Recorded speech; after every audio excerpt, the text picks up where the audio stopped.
বাড়ির সকলের নাক কাটা যায়। বৌমা একটু চা করো তো।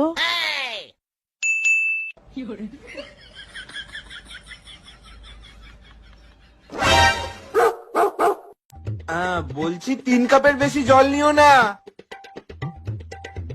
1 কাপ দুধ দিও কিন্তু, আর 1 চামচ চা পাতা, বেশি লিকার যেন না হয়।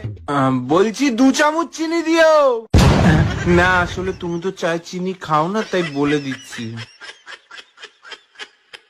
আমি একটু আসছি। কি গো, চা হয়ে গেছে? এই তো বসিয়েছি তো। প্রেসার কুকারে? হ্যাঁ, আমি যেটা পেয়েছি সেটাতেই বসিয়েছি। এই গ্যাসটা জ্বালাবে না?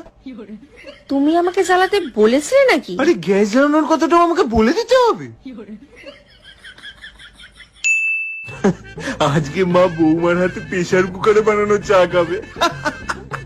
মানে সত্যি না, অনেকক্ষণ হলো, এবার চাটা দেখে নি।